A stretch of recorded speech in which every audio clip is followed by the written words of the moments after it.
नमस्कारम दोस्तों, स्वागत है आपके अपने केरल ट्रिप के एपिसोड 3 में। आज मैं निकल रहा हूं मुन्नार से एलेपी की ओर, जहां हमारा इंतजार कर रहा है केरल का सबसे शानदार अनुभव, हाउस बोट और बैक वाटर्स की दुनिया। मुन्नार से एलेपी का सफर लगभग 3 से 4 घंटे का है। सुबह मैंने जल्दी होटल से चेकआउट किया, सामान टैक्सी में रखा और निकल पड़ा एलेपी की ओर। रास्ते भर दोनों तरफ दूर दूर तक फैले नारियल के पेड़, शांत बैक वाटर्स और हरियाली से भरे खूबसूरत नजारे इस सफर को बेहद यादगार बना रहे थे। ऐसा लग रहा था मानो पूरी प्रकृति इस सफर को और भी खास बनाने में लगी हो। करीब 4 घंटे बाद आखिरकार मैं पहुंच गया एलेपी, जिसे केरल की बैक वाटर कैपिटल भी कहा जाता है। यहां पहुंचकर मैंने एक हाउस बोट राइड बुक की। अगर आप हाउस बोट में रात बिताना चाहते हैं तो उसके लिए अलग से बुकिंग करनी होती है।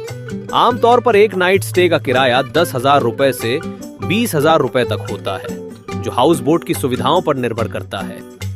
हाउस बोट में कदम रखते ही ऐसा लगा जैसे किसी लग्जरी फ्लोटिंग होटल में आ गया हो। सबसे पहले मैंने पूरी हाउस बोट का टूर किया। अंदर बेडरूम्स, एयर कंडीशनर, आरामदायक लिविंग एरिया, मॉडर्न बाथरूम और एक पूरी तरह से अलग किचन मौजूद था। सबसे खास बात यह थी कि इसके साथ एक निजी शेफ भी होता है, जो आपकी पसंद का ताजा खाना बनाकर परोसता है। अगर आपने श्रीनगर की हाउस बोट्स देखी हैं तो आप जानते होंगे कि वे एक ही जगह खड़ी रहती हैं, लेकिन केरल की हाउस बोट्स लगातार बैक वाटर्स में चलती रहती हैं। सुबह से शाम तक ये आपको अलग अलग खूबसूरत जगहों की सैर कराती हैं और सूर्यास्त के बाद किनारे पर रुक जाती हैं, जहां पूरी रात रुकने के लिए सभी 5 स्टार होटल की सुविधाएं उपलब्ध होती हैं।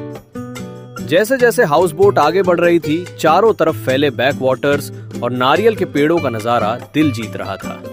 हल्की हवा, शांत पानी और धीरे धीरे चलती हाउस बोट, ऐसा लग रहा था मानो समय भी कुछ देर के लिए ठहर गया हो। इस दौरान मेरी बातचीत हाउस बोट चलाने वाले ड्राइवर से भी हुई। उन्होंने बताया कि ये केरल की सबसे लंबी और महत्वपूर्ण नदी है।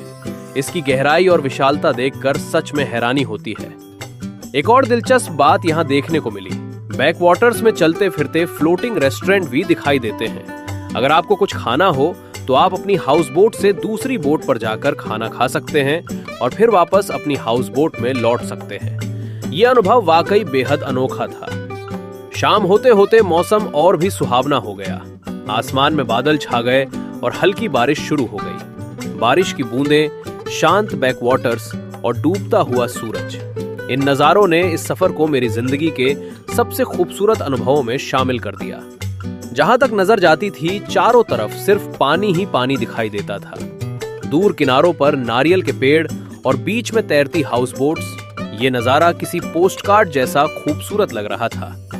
मैंने इस पूरे सफर के हर पल को अपने कैमरे में कैद किया, क्योंकि कुछ एहसास सिर्फ महसूस किए जा सकते हैं, शब्दों में बयां नहीं।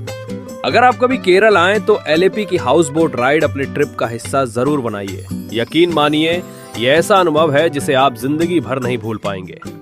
अब अगले एपिसोड में हम निकलेंगे एलेपी से वर्कला की ओर। वर्कला अपनी खूबसूरत बीचेस, क्लिफ व्यूज और शानदार सनसेट के लिए पूरी दुनिया में मशहूर है। वहां का सफर इस यात्रा को और भी रोमांचक बनाने वाला है।